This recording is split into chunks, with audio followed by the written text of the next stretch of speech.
for KTSM 915-544-5876. or comment online on our stream at facebook.com/Talk El Paso. It's 4 p.m. Mountain Time, and that means it's time to talk El Paso with Andrew J. Polk.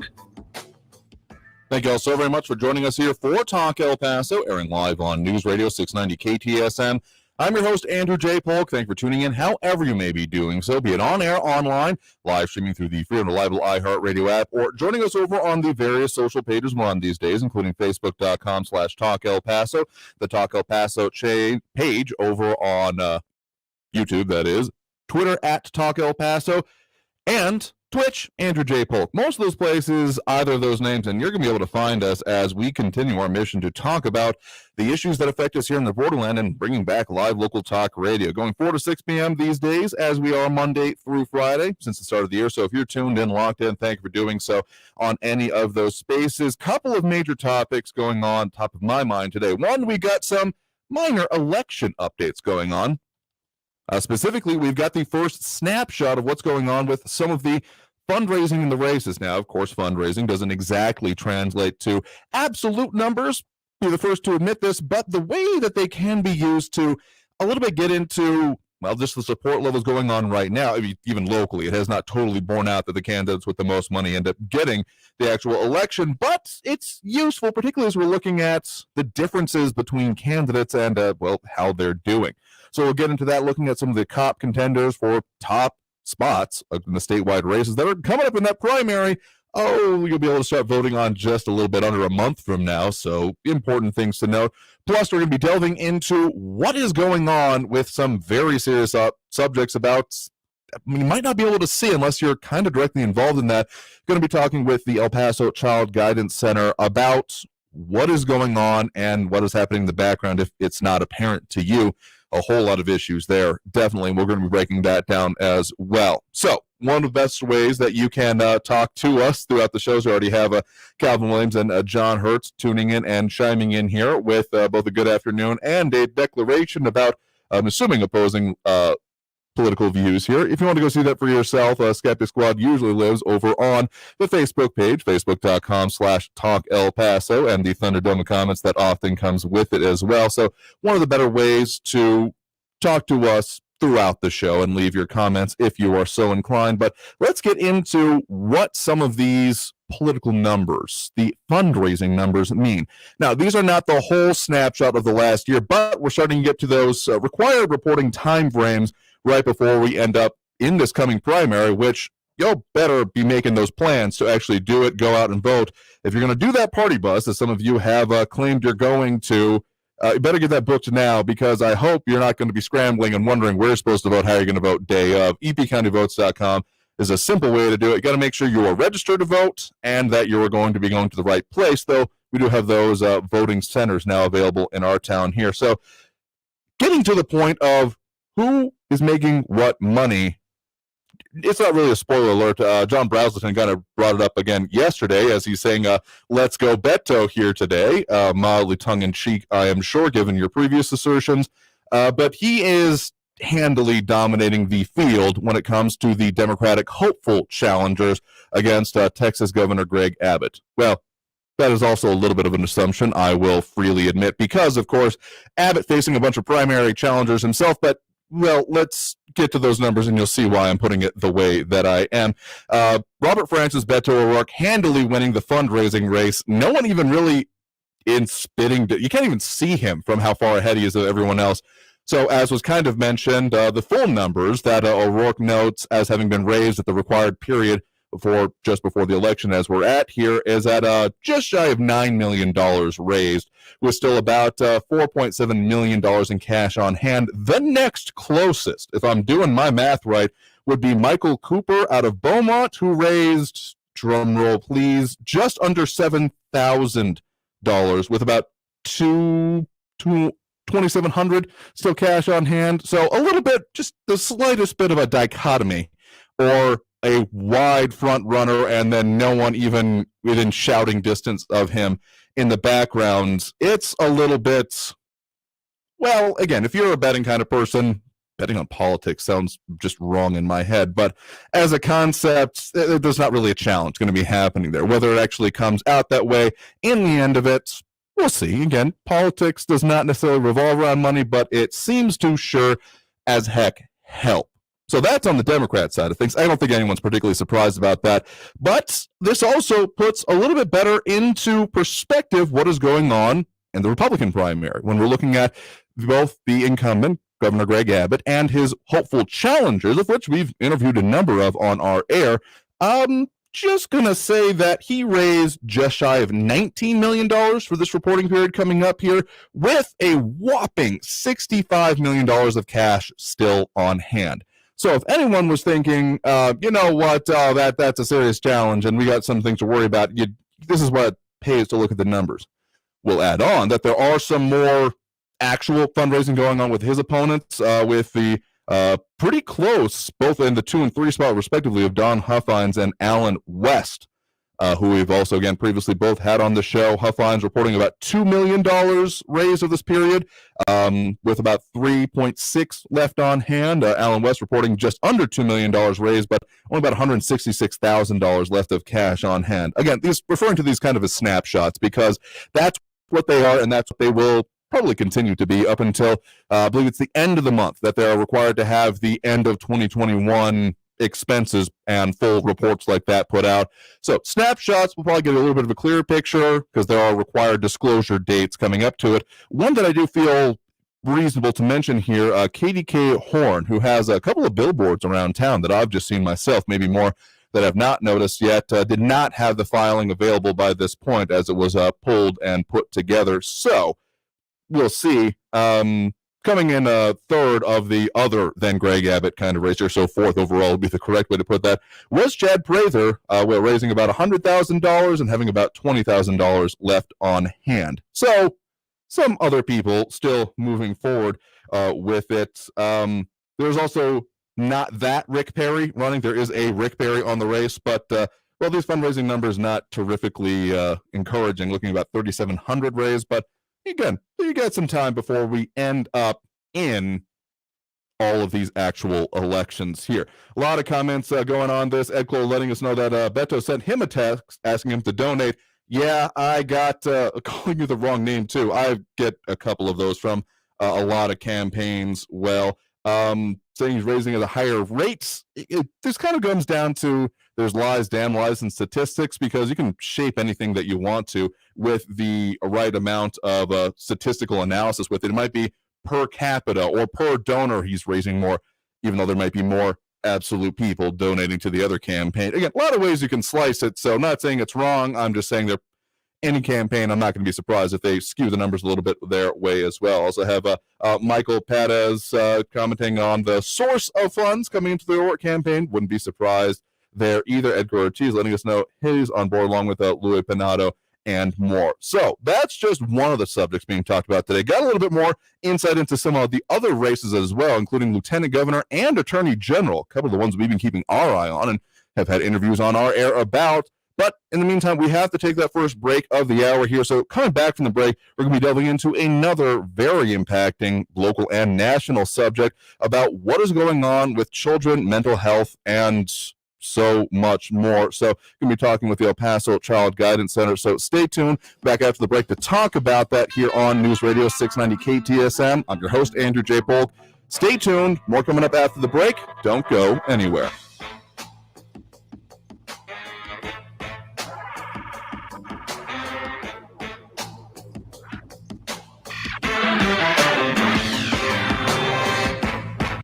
Traffic all day. News Radio 690.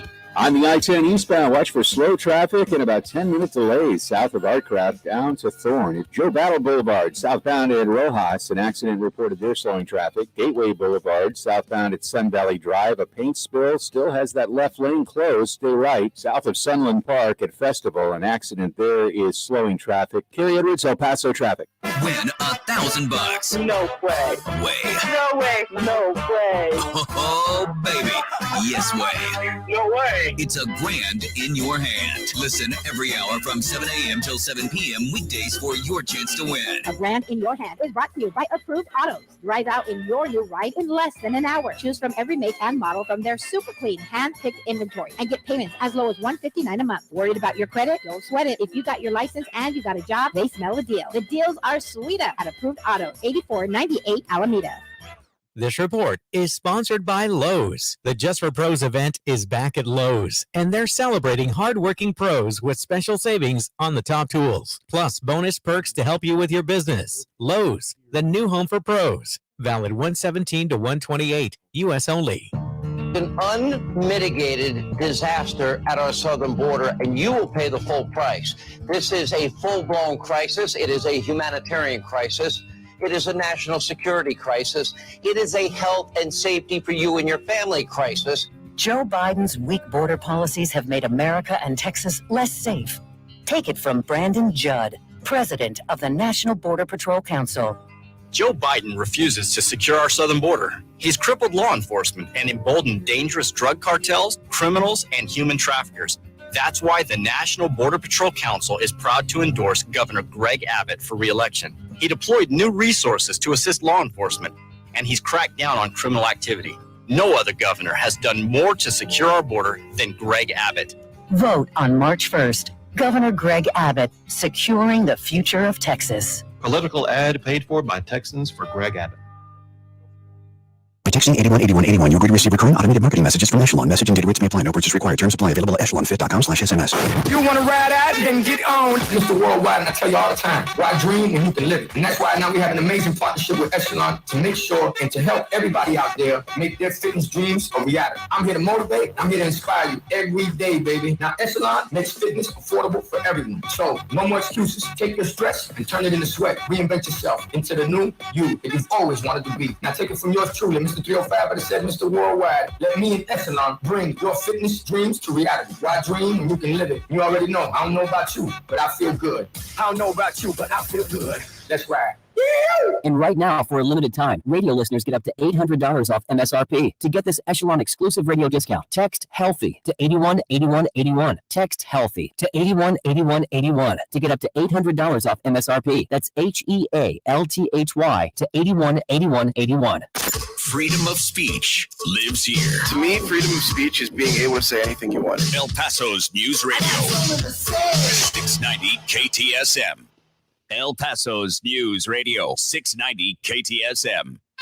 Live from the KTSM AM 690 studios, it's Talk El Paso with Andrew J. Polk. To be a part of the show, follow on Facebook at facebook.com/Talk El Paso. Now here's your host, Andrew J. Polk.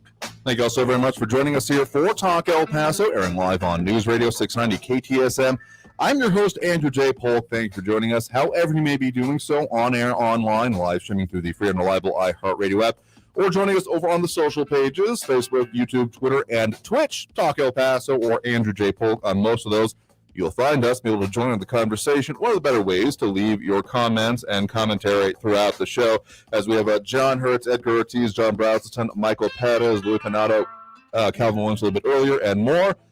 So if you're locked in, you're more than welcome to. Talking a lot about elections and stuff, but another issue that has been in the background, probably for the majority of our audience, but not necessarily unless you have someone in your life that is dealing with it and all the things with it, that of what children have been going through this whole time. So joining us now to talk about that and get into those issues, we are joined now by Kathy Gaitan, Executive Director of the El Paso Child Guidance Center. So thank you very much for coming in and talking with us here today.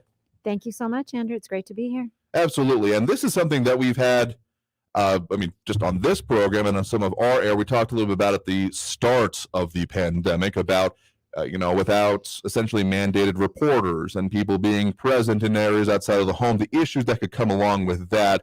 And that was still true in an immediate sense at that point and probably now, but there's been a lot more developing since that point, a lot more being looked at. So just right off the top, for people who may not be familiar, what is the El Paso Child Guidance Center?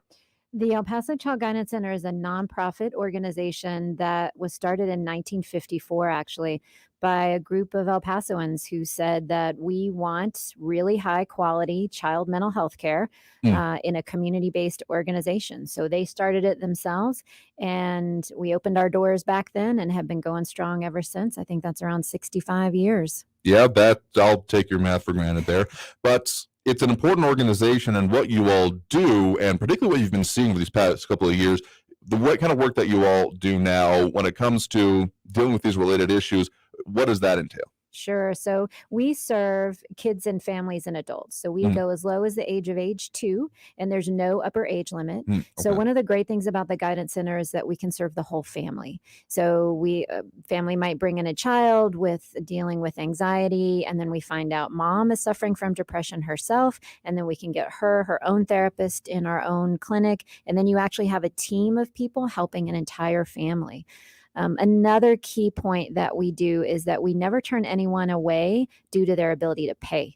So we see people who have health insurance, who have no health insurance. We offer sliding scale, so we can go down in how much we charge people based on their income. We work really hard at writing a lot of grants and finding as many funding services as we can to make sure that everybody can get high quality mental health care. So on the specific child focus here, again, I don't have kids myself, not a whole lot of very young people, even school-age children in my life right now, but the things that I've been hearing from those that have, and that, interact with him is that there has been kind of a quiet storm brewing, or even, breaking in a lot of places when it comes to children and mental health. So from your experience and the work that you all do, what is going on right now, even just locally? There is a lot going on, and I'm really grateful for this opportunity to talk about this and to bring awareness to the storm that is brewing and that is currently going on.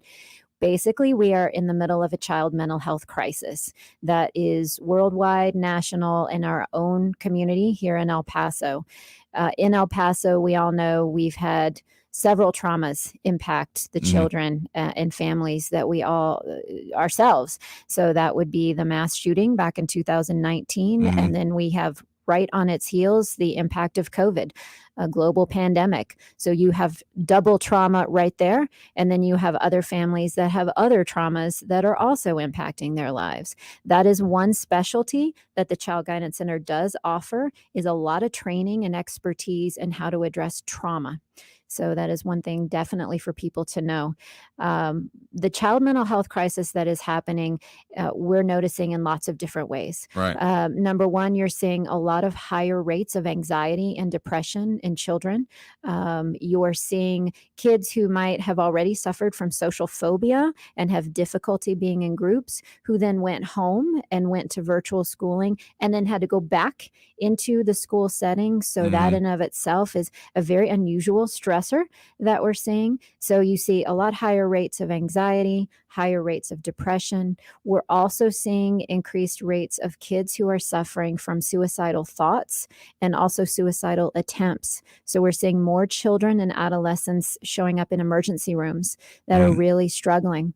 And then you've also got the added layer of caregivers, parents, grandparents, tios, who are taking care of families, and then they themselves are suffering from anxiety and depression. So there's a lot going on in the world, in our world, where it's just tough to be a human being some days, I think. And so it's manifesting in a lot of mental health issues, but most especially in our most vulnerable children and youth.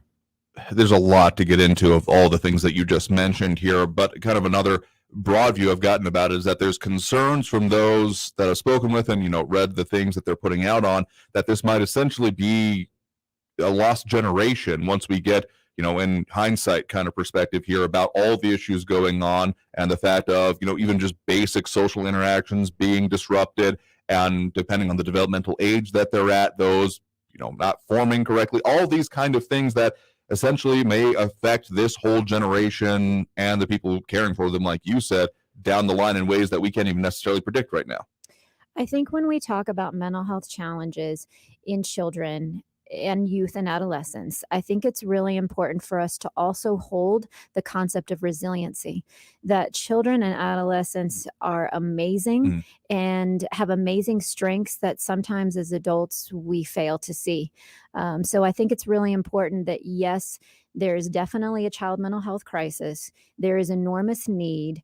And these children and youth have enormous resiliency aspects about them, and that it is our job, especially as mental health providers, to be there for them and help access those pieces of resiliency and grow and to be able to navigate these challenges.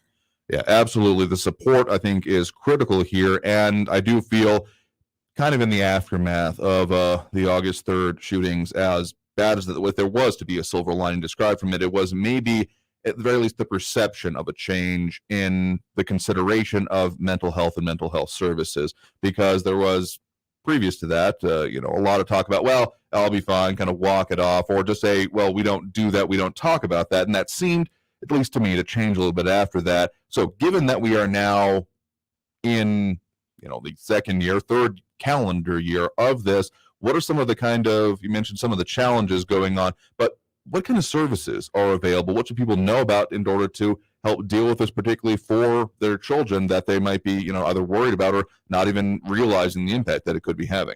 Well, I think the first thing to know is that there is help available. Yes. And so I think what you're referring to also is the stigma around mental health and the fact that, a lot of people believe that there is shame around mental health challenges. And I am the first person to say that to advocate for absolutely not. If we have a broken arm, we're going to go to the hospital and we're going to get that taken care of. If we are experiencing anxiety or depression, then I think the appropriate response is to acknowledge, hey, I've got this challenge. I'm going to go see somebody and get some support in that arena.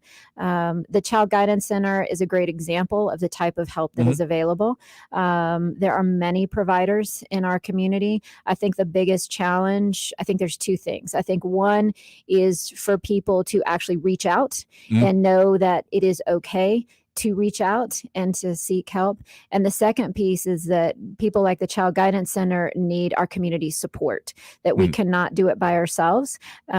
We always are looking for supporters and funders to help grow our services. There is a huge demand for child and family mental health services.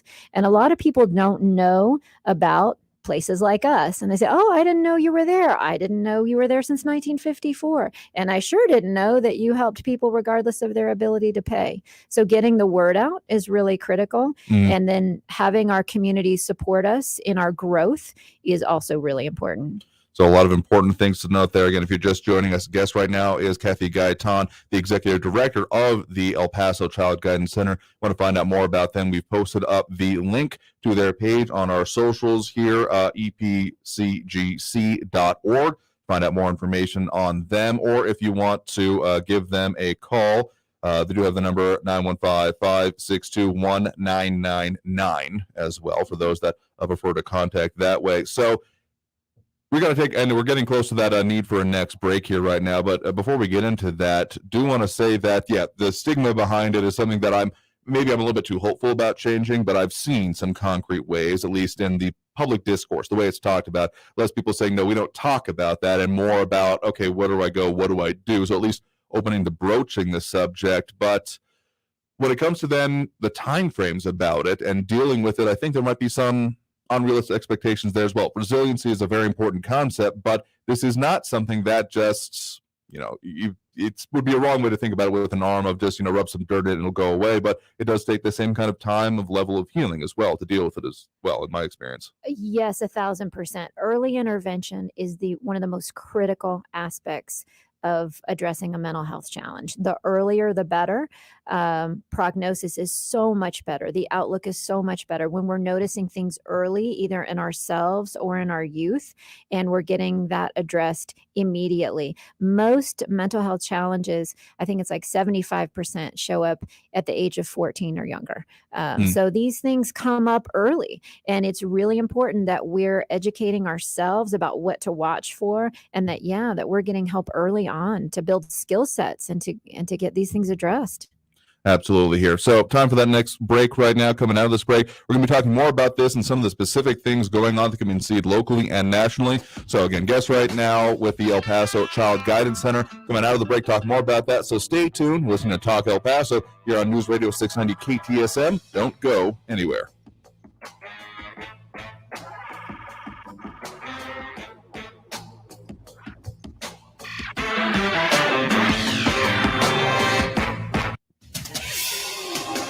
El Paso's News Radio 690 KTSM. Hello, I'm Iraca Castillo with this Fox 14 News Update. Last monsoon season brought to light more flooding issues through El Paso. El Paso Water is working to address those problems, and now federal money could help move those projects along. El Paso Congresswoman Veronica Escobar announced this week El Paso will receive more than $7 million to improve stormwater projects. The money will come from the Infrastructure Act that passed in November. The funds will go toward two of El Paso's water projects. More than $3.5 million will go toward the Clarity Fox Pump in the Lower Valley, and more than $4 million will go toward the Northgate Diversion Channel in the Northeast in the foothills of the Franklin Mountains. And freezing temperatures are expected in the borderland tonight and tomorrow. And with these freezing temperatures, it's a good time to refresh on the 4 Ps: people, pets, pipes, and plants. Make sure they're protected in these temperatures. I'm Iraca Castillo with this Fox 14 News Update.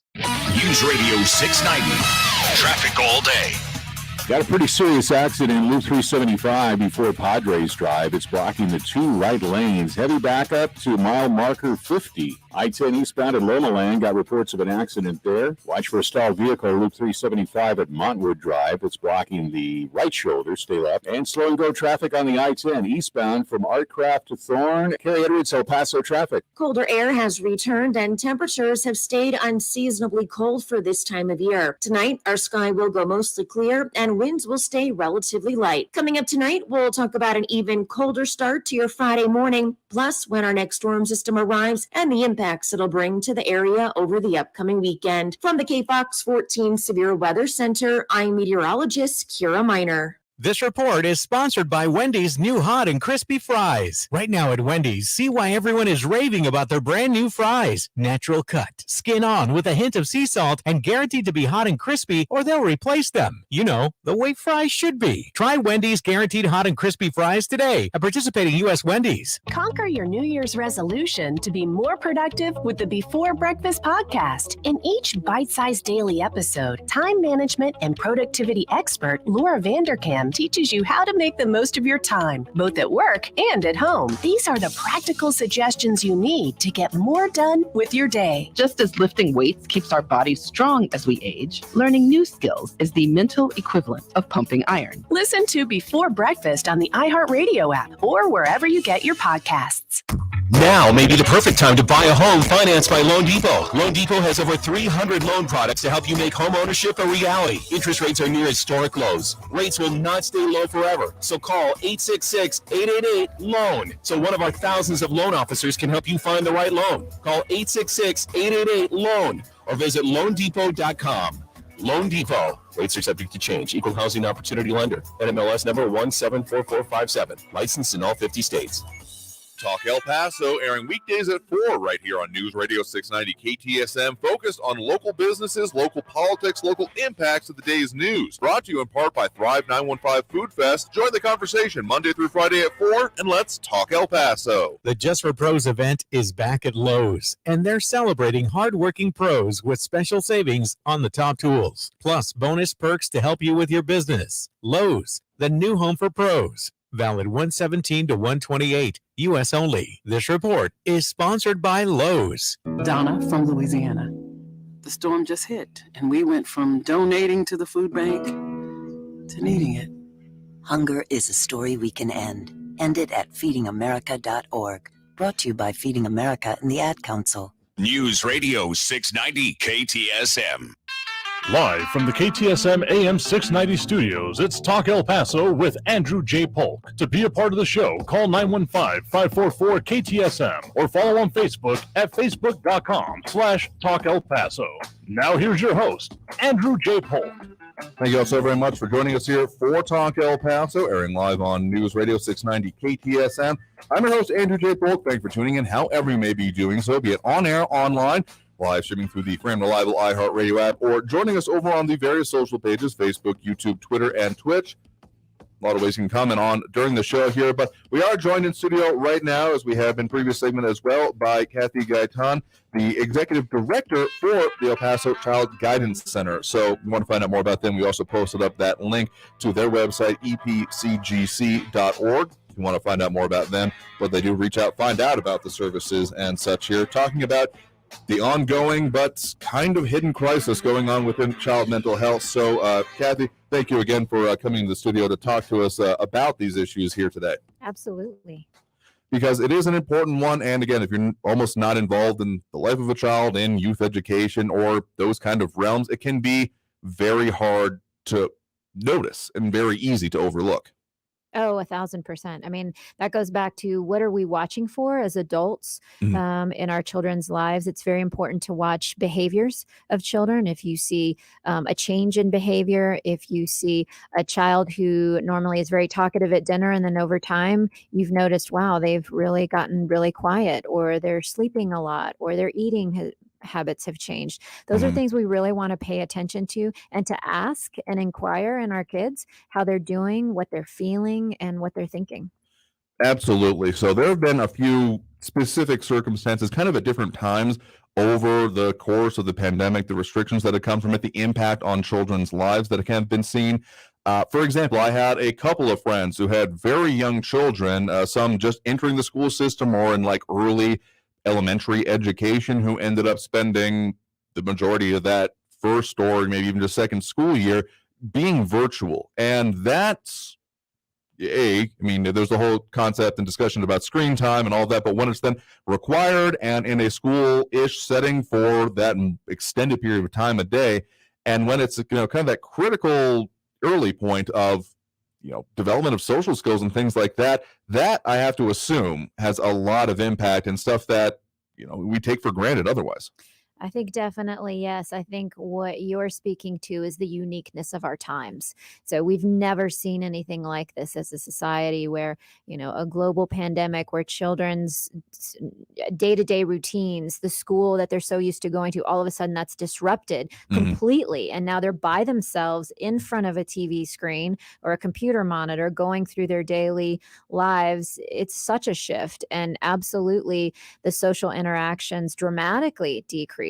And so then what do we as adults do about that? And I think that goes back to really working on the relationships we have with the children around us, making sure there's good open communication and that we're paying attention, which it's fair to acknowledge, as parents and caregivers and adults, we're also dealing with our own stressors. So taking care of ourselves is an absolutely vital piece of helping your child, that you're navigating your own stress, you're getting the support that you need, you're talking to someone, you're sleeping and eating is going okay. That's one of the very fundamental things you can do to help a child. And then I think the second big piece is what we refer to as listening fiercely, that you're asking questions and that you're letting the child lead you. So, again, if you see behavioral changes, that you're asking about that. And then if they're asking questions about topics like the pandemic or things they're hearing about, that you listen and that you answer their questions and let them lead.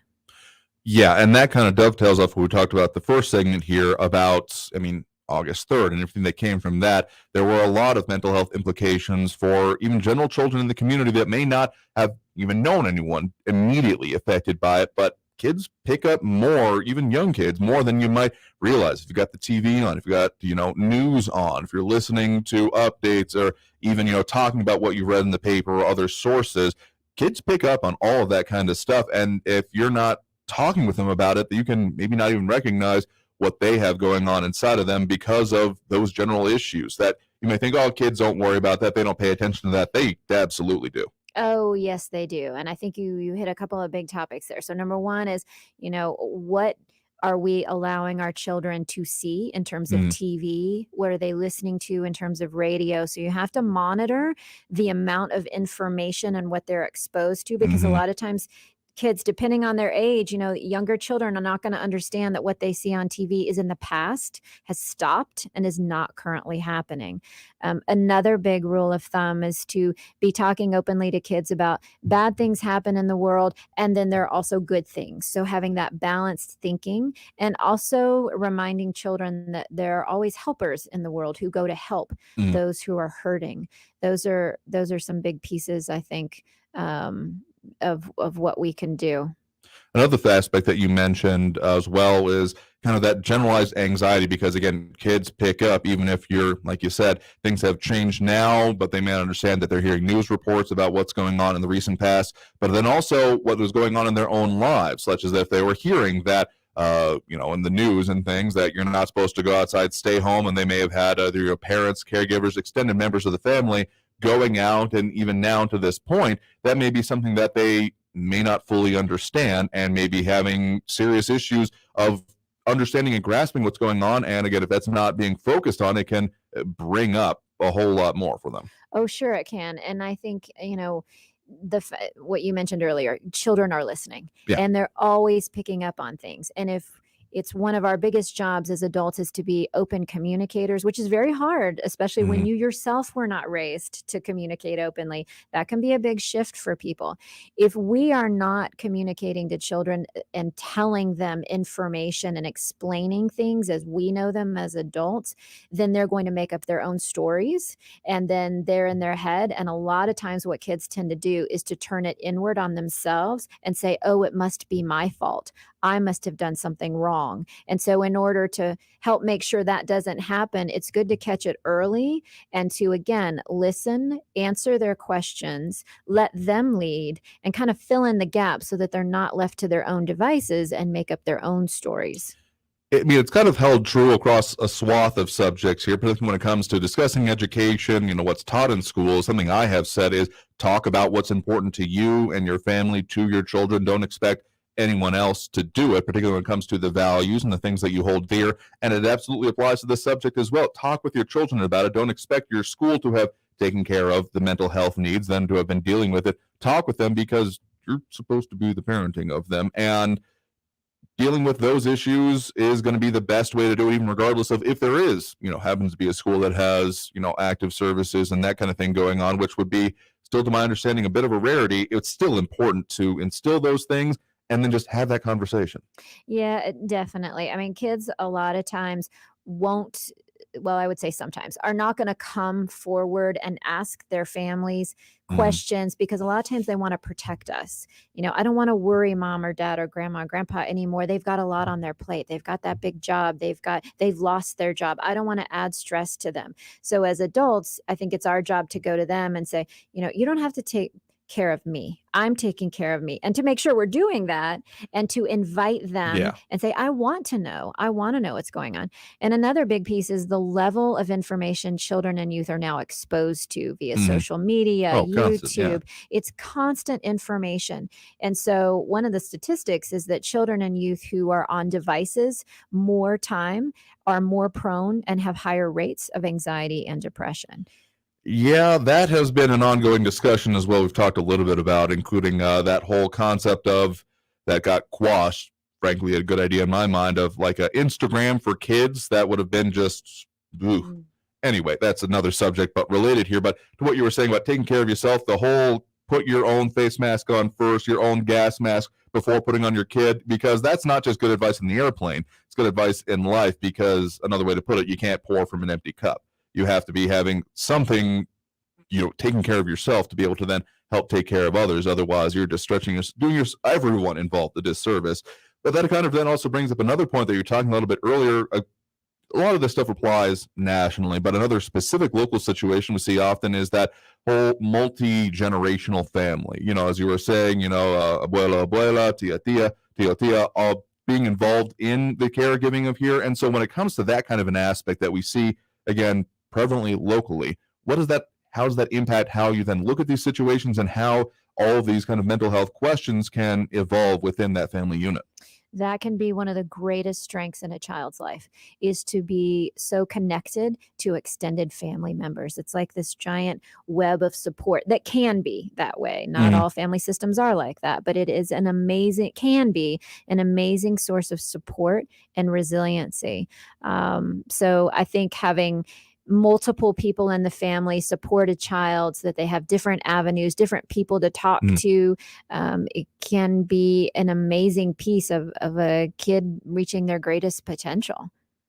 Yeah. So all of this stuff compounds directly on each other. And again, if you've just been joining us, guest right now has been Kathy Gaitan, Executive Director of the Child Guidance Center. We again have that link posted up on our social media to find out more about them, epcgc.org.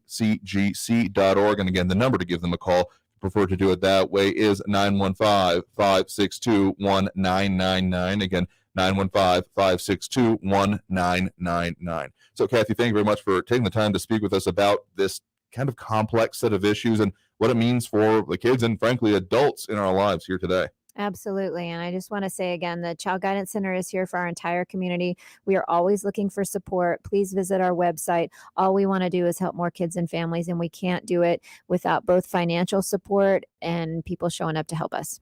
Absolutely here. So again, thank you for that. We got to take that next break right now. Coming back from the break, we will have those phone lines open. So if you're wanting to call in during the show, that number to do so, 915-544-5876, 544-KTSM. A lot of stuff we're getting into here today. So stay tuned. More Talk El Paso after this break here on News Radio 690 KTSM.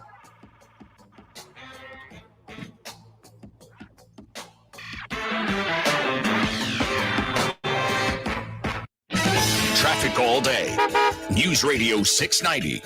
Watch for a crash on Loop 375 eastbound before Padres. It's blocking the two right lanes. Heavy backup to mile marker 50. I-10 eastbound at Loma Land, an accident there. Look for a crash. I-10 frontage road north at Mesa Street. Causing a little bit of a backup on the I-10 westbound all the way back to Wrestler. Carrie Edwards, El Paso traffic. This report is sponsored by Lowe's. The Just for Pros event is back at Lowe's, and they're celebrating hardworking pros with special savings on the top tools, plus bonus perks to help you with your business. Lowe's, the new home for pros. Valid 117 to 128, U.S. only. Happy New Year, El Paso. This is Ivan Ochoa, General Manager from Southern Park Chrysler Dodge Jeep Ram Fiat. Thank you, El Paso and surrounding areas, for helping us have a record-breaking year. As a gesture of gratitude, we're offering 0 down, 0 APR for 72 months, no payments for 90 days, and exceptional trade-in offers for any trade.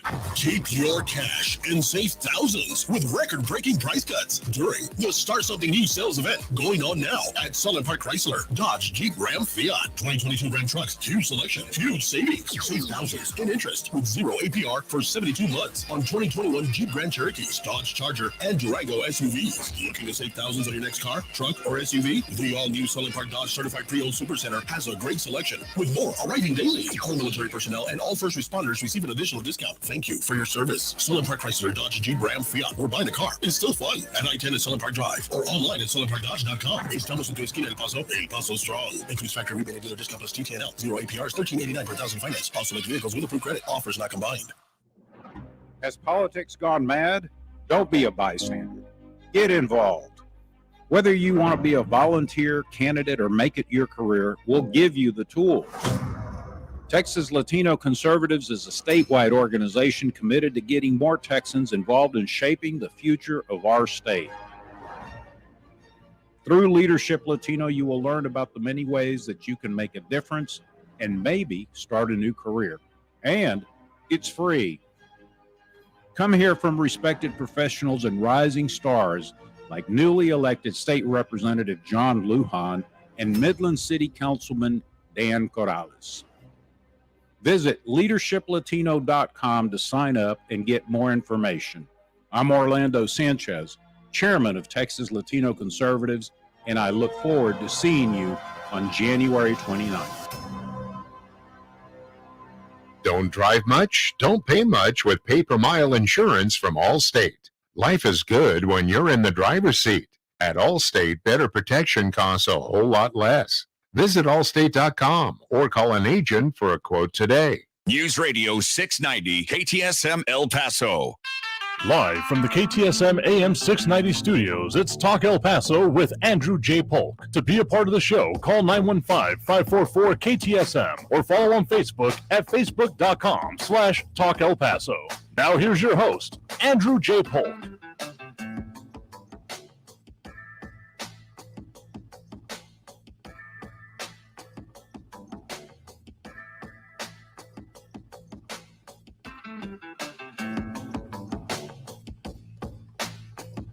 Thank you all so very much for joining us here for Talk El Paso, airing live on News Radio 690 KTSM. I'm your host, Andrew J. Polk. Thank you so very much for tuning in, however you may be doing so, be it on air, online, live streaming through the free and reliable iHeartRadio app, or joining us over on the various social pages, Facebook, YouTube, Twitter, and Twitch. Some of the many ways you can participate in the show as we do the whole live local talk radio thing 4 to 6. Also do have that phone line open, so if you wanted to call, the number to do so, 915-544-5876, 544-KTSM. So again, thank you to our guests from the previous segment, Kathy Gaitan, Executive Director of the El Paso Child Guidance Center. Seriously, a lot going on in that realm that probably isn't focused on enough, and it's always a little bit in the back of my mind whenever we're talking about the school situations and everything. So, Calvin Williams letting us know that Because I Said So worked when he was little. Hey, if it works, great, but I think there's a lot more conversation needing to be happening along with this. So a lot of chiming in there, and a lot of issues we're dealing with here today. Again, that's just kind of back of my mind, particularly when we got issues going on like what we talked about yesterday, EPISD with their mask policy, I guess would be the right way to put it, and the impact that may or may not have. A lot of commentary coming out since then, actually, saying that pretty much it looks like kind of a nothing burger, that it basically says, essentially in the school, yeah, it's a priority, but there's literally no enforcement mechanism. That's a little bit what Daniel Call said yesterday, and even other groups, including teachers union, saying that this doesn't affect really do anything, because the opt-out process to what is coming out is that there's no actual form. It's just either an adult saying, I am not wearing a mask, and demonstrating so, frankly, and kids by their parents saying, oh, my parents say I don't have to wear a mask. So whether it'll actually have an impact, I guess, will remain to be seen. But all right, again, trying to get from one of those calls on the line here. You're live with Talk El Paso. Who's this? This is Raul. Hey there, Raul. What's on your mind? Well, I really feel sorry for all the kids suffering from the troubling times we live in. What a messed up world and country. Glad I chose not to have kids. My generation suffered through the Cuban Missile Crisis, the Vietnam War, the assassinations of MLK and the Kennedys, the deadly disasters and destruction being caused by global climate change, man-made global climate change, school shootings, can't forget those, and now a global pandemic and an insurrection, an attack on the democracy, on our democracy, the Constitution and Congress at the Capitol on January 6th, planned and incited by the most corrupt president in U.S. history. I feel sorry for America's kids and all the Americans who have suffered losses of lives, of their health, and income from the troubling times we live in, and the poor leadership we've had in Washington, in Congress, and in the White House on the part of Donald Trump. Your guest, Mrs. Gaitan, mentioned that one of the things that had stressed El Paso's kids was the 23 people killed in at the Walmart. Well, I put part of the blame for that on Trump's racist and xenophobic rhetoric, which also incited those people to attack the Capitol. Okay, I think we're going to leave it there for right now, because I will take it as accurate, the part you're saying about ineffectual and questionable leadership, up to including right now, but trying to link that out there, that's a step a bit too far afield from me, and I'm going to call on, we take on that more on Friday here, but otherwise, to say that at any point there are just not issues going on just kind of rankles me a little bit, more than a little bit, frankly. So we're going to leave it at that point with that question there today. Trying to get at least one more call here before we hit the top of the hour break. We do have, you're live with Talk El Paso. Who's this? Eric Hello? McNabb. Hi there, Eric. Sorry, we lost you a little bit earlier. What's on your mind? Yeah, got disconnected. Mm-hmm. You know, I really respect how you carry yourself. Like I listen to conservative talk radio every day, and like Fox News and Newsmax is a part of a project. And you know, like conservative talk radio, it seems the general theme, the difference between those other mediums seems to be that they promote a lot of vaccine hesitancy by not promoting conspiracy theories, but quote unquote just asking questions. And it seems to be like a main source of the politicization of COVID. And I mean, in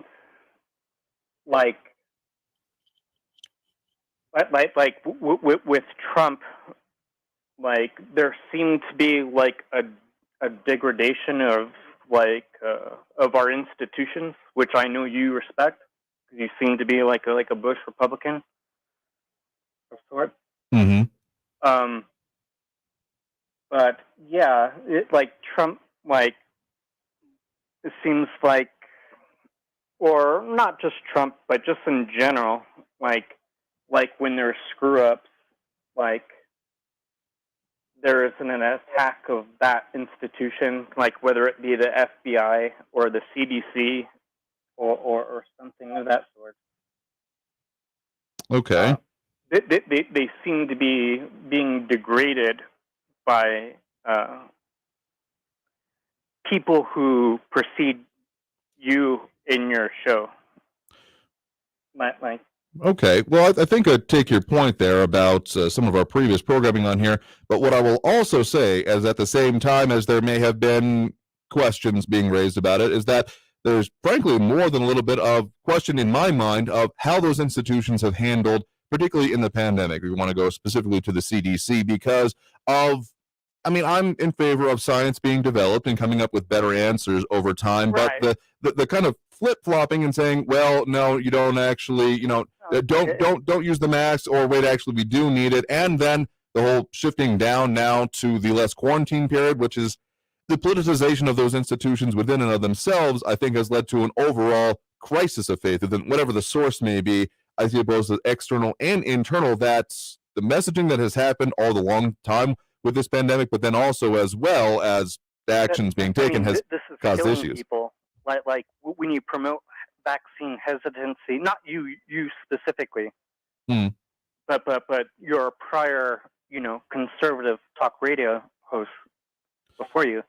Okay. I'm sure you listen or know what their themes and messaging are. Yeah, sure thing. And 24/7 they're quote unquote asking questions, but not really asking questions, just promoting conspiracy theories. Well, okay. Here's what I have to say about that, is that in general, I am fine with people asking questions. And in general, the whole scientific process is geared around people asking questions and then investigating them. Now, a lot of what people refer to as doing their own research is then reading what other people have written about it and making their own decisions about it. It's important, but it's also important to keep it in perspective. Where I find myself falling on these general issues is, do what's important, and as I've said throughout, do what's right for you and your family, because no one else is going to take care of you the way you are, because no one else, and none of these talking heads, myself included, are going to be able to come out and help take care of your family in the situation you find it in. So do what's right for you, absolutely. But then even beyond that, figure out what risk you're willing to take. I mean, you step out your door. Heck, you don't even step out your door that day. You're going to be taking on a certain amount of risk. So having a proper understanding of it, the standpoint I come from is that you should know there should be as much information as is useful and reasonable for people without, specialized degree. Like, sure, should there be constant releases on the state of, microscopic or even, Higgs boson research? Probably not going to be terrifically useful or utilized by the general public, but we're talking about rates and factors which can be readily understood or easily understood with a bit more study onto it. I find that being kind of the cornerstone of how we deal with this country. So thank you very much for the point and the call there. We got to end this segment here for this hour because coming up on the start of the next hour. So stay tuned. We'll be back with more Talk El Paso after this break here on News Radio 690 KTSM. Back in a minute.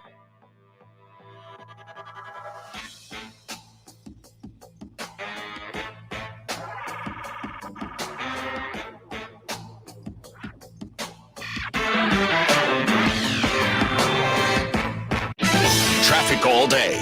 News Radio 690. Watch for the crash on News on the U-375 hour and the eastbound half. before Padres. It's Traffic blocking all the day. two right News lanes. Radio Heavy backup. 690. Jamal It's Marcus. KTSM I-10 AM eastbound El at Paso. Limoland. An Large accident radio there. station. Before a crash. I-10 frontage road north at Mesa Street. Causing a little bit of a backup on the I-10 westbound all the way back to Wrestler. Kerry Edwards, El Paso traffic. This is Andrew J. Polk, host of Talk El Paso, right here on News Radio 690 KTSM. Join me right after the show today at the Thrive 915 Speed Networking Business Mixer at Mountain Star Brewing, 11135 Pelicano Drive, featuring food from Tacos El Goms, cheeky cheesecakes, and savagely delicious. I'll be giving the keynote address, no cost to attend, so come say hi and network with other local businesses and more. That's today at Mountain Star Brewing, 11135 Pelicano Drive. Right after the show, we'll see you there. When you need your home or business clean, leave it to the big dogs. Bulldog's Professional Cleaning won't quit until your space is sparkling clean. We do it all. Carpet cleaning, pet treatment, deep cleaning, and more. We provide superior service using eco-friendly chemicals. Trash and appliance pickup is available with a disposal fee. Your prices can't be beat. See why homes, offices, and restaurants have trusted Bulldog's Professional Cleaning for 7 years. Schedule your cleaning today. Call Bulldog's Professional Cleaning at 915-694-4643. NBC News Radio, I'm Brian Shook. Ukraine is publicly rebuking President Biden over his comments about a possible Russian invasion. Speaking to reporters yesterday, Biden predicted Russia will invade Ukraine, adding the U.S. response could be less severe if it was a minor incursion. The Supreme Court is rejecting another bid to block Texas's 6-week abortion ban. The ruling was 6-3 along ideological lines. It's another setback for abortion providers who are trying to revive challenges to the law about 5 months after it went into effect.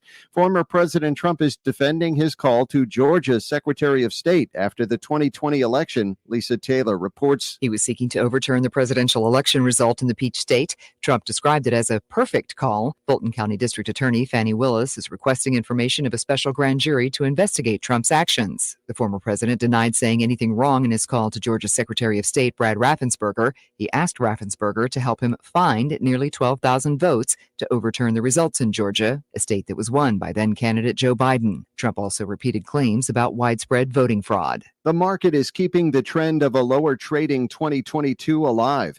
At the closing bell, the Dow Jones lost 313 points to 34,715. The S&P 500 dropped 50 points to 4483. There's increasing concern that the recent terror attack on a Texas synagogue could inspire copycats.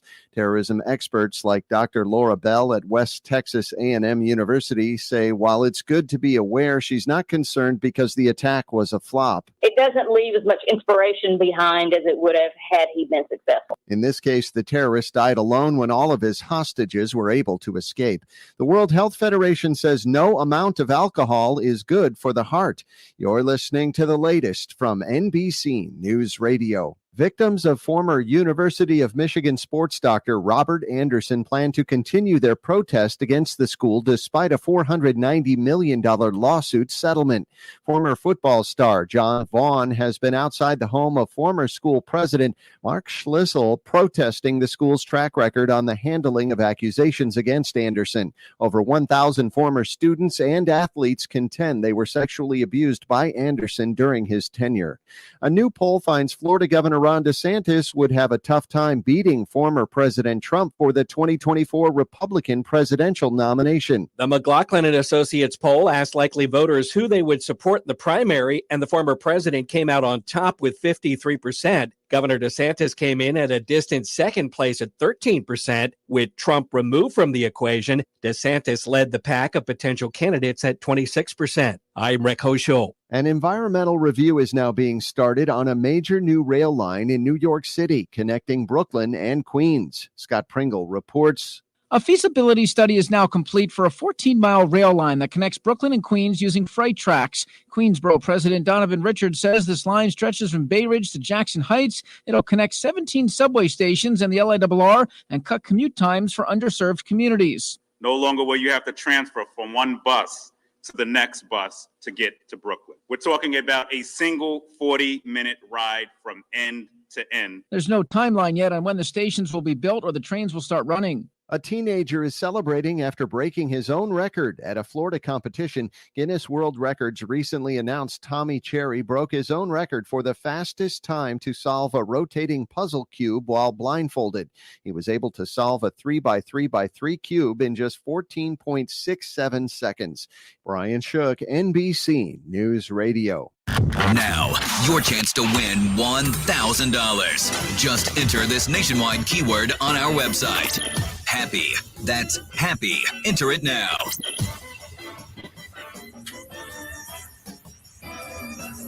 This report is sponsored by Lowe's. The Just for Pros event is back at Lowe's, and they're celebrating hardworking pros with special savings on the top tools, plus bonus perks to help you with your business. Lowe's, the new home for pros. Valid 117 to 128, U.S. only.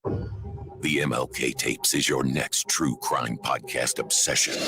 On April 4th, 1968, a lone gunman assassinated Dr. Martin Luther King Jr. in Memphis, Tennessee. At least, that's the official story. The MLK Tapes podcast explores recordings of eyewitness testimonies to reveal the real story of the plot to kill Dr. King. James Earl Ray was a pawn for the official story. Listen to the MLK Tapes wherever you get your podcasts. Think you can handle another iHeartRadio True Crime Week? With thousands of true crime podcasts to choose from, finding your next case to binge can be a little intimidating. Lucky for you, our investigators are on the scene with an entire lineup of podcasts to get you started. From stone cold killers to cold cases waiting to be cracked, including the new iHeart podcast, The MLK Tapes. He never confessed. Open the free iHeart app and search True Crime to start your next podcast obsession. iHeartRadio. Discover music, radio, and podcasts you'll love. Most of the time, traffic is pretty good. But there are times when traffic can be pretty bad. No, I mean like really bad. Almost, but more like an asteroid's gonna hit the city and everyone's trying to get out of town at once and nobody's car is moving and people are running down the highway clutching their kids and whatever belongings they can grab. Yep, now you got it. It's times like these you need your severe traffic station. Traffic and weather all day. Stay informed with El Paso's News Radio, 690 KTSM. El Paso's News Radio, 690 KTSM. Live from the KTSM AM 690 studios, it's Talk El Paso with Andrew J. Polk. To be a part of the show, call 915-544-KTSM or follow on Facebook at facebook.com/Talk El Paso. Now here's your host, Andrew J. Polk. Thank you all so very much for joining us here for Talk El Paso, airing live on News Radio 690 KTSM.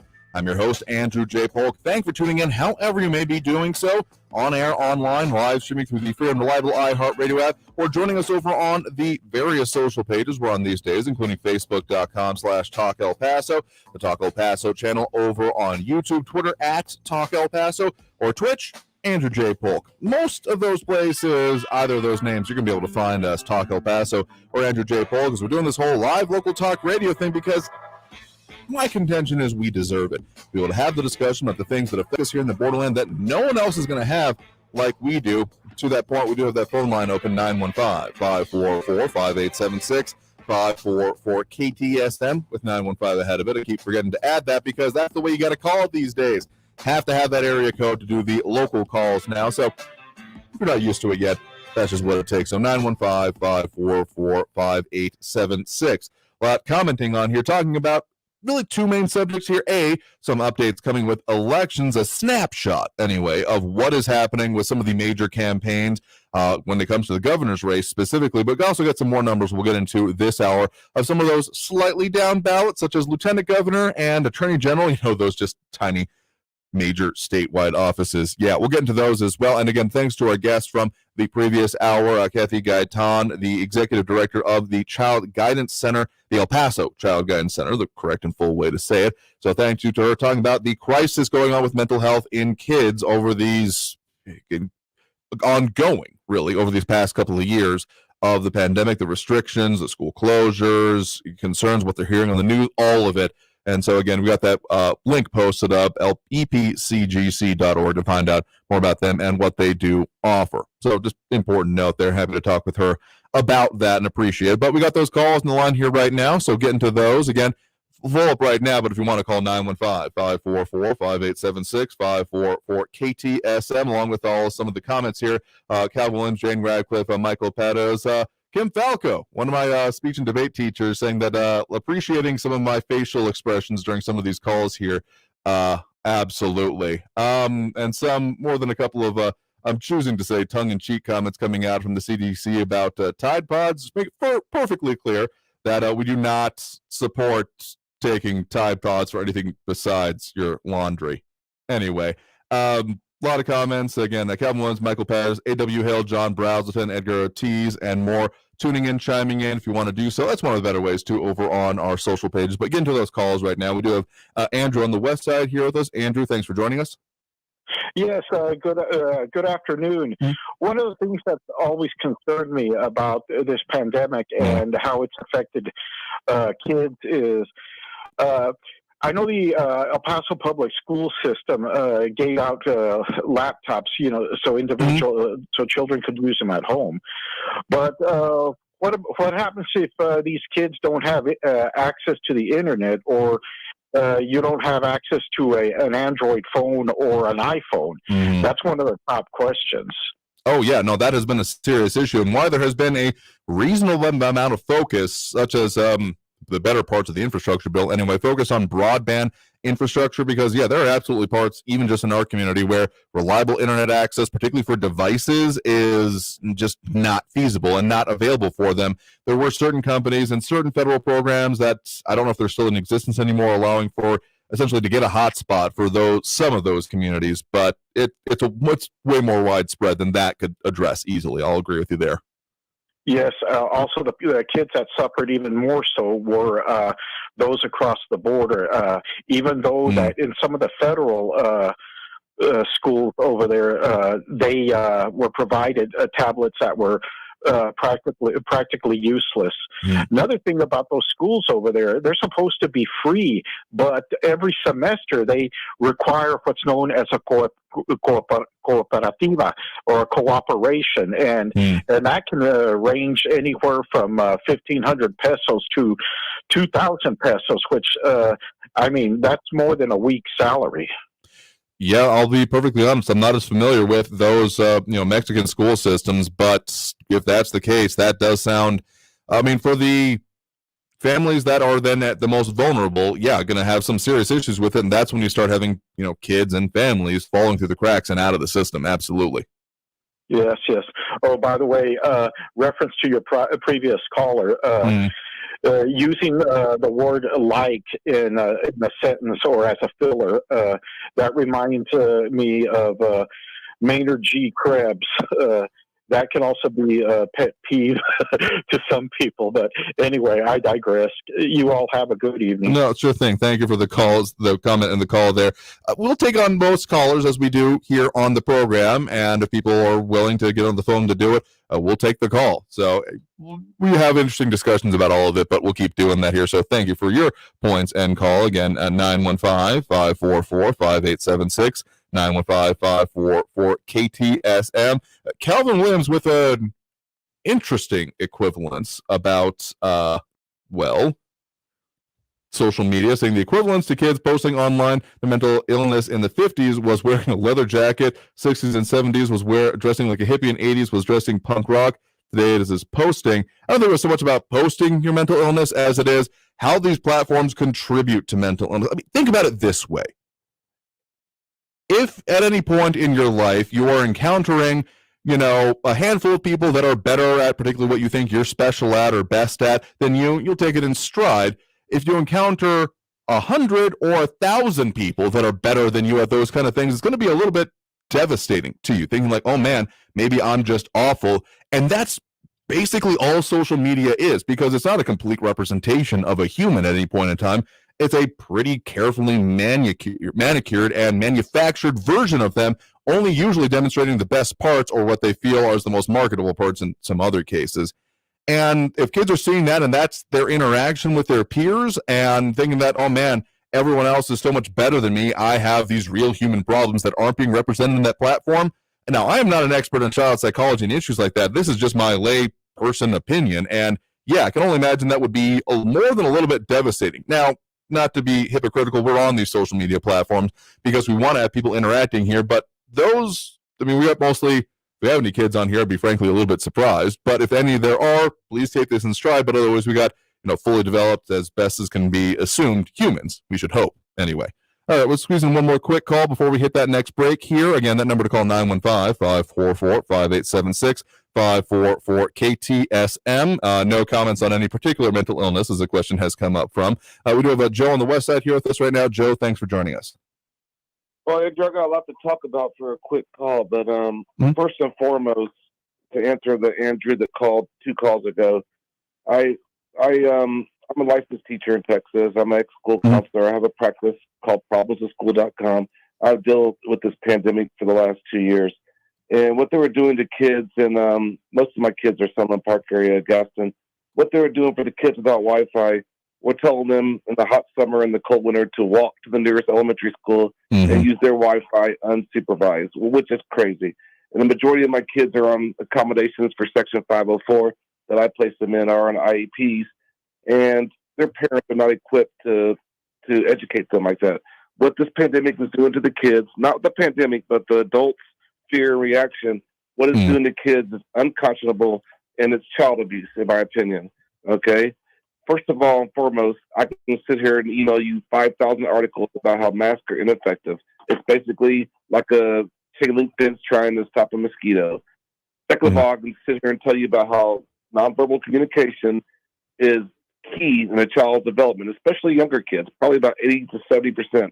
And I got kids in first grade on my caseload that have never seen a teacher's face, never seen a smile. It's unconscionable what they're doing. Now, how many kids have died in El Paso or in Diana County from COVID virus alone without any comorbidities? How many? I think in the youngest segment, I don't believe any, at least within El Paso. I don't have as quite familiar with Diana County. How many kids have committed suicide during this pandemic? I know the number is really high, especially in Diana County. Okay, and I can email you all the CYFD workers who give me referrals, and they can tell you the same thing. What we're doing to these kids is unconscionable, and it's crazy. I just called El Paso. I called Franklin High School, where my youngest son goes to, and then they refer me, as usual, this government thing to the administration building. And I talked to the superintendent secretary, but of course, nobody ever called me back. I'm like, you guys are educators. Cite the documents where these masks are doing anything. They're not. I deal with these kids, Andrew. It's just parents, because you guys in the media, no offense, not you, but you know who the people are. The media is pressing the fear. The parents get the fear, and they press it down to the parents. I got kids here living in fear. And the opposite of fear is faith, okay? And faith and exercise are the 2 key things to prevent anxiety, depression, and suicide. Unfortunately, what the media is doing and what a lot of our parents are falling under, it's unconscionable, and it is child abuse, and there's no 2 ways about it.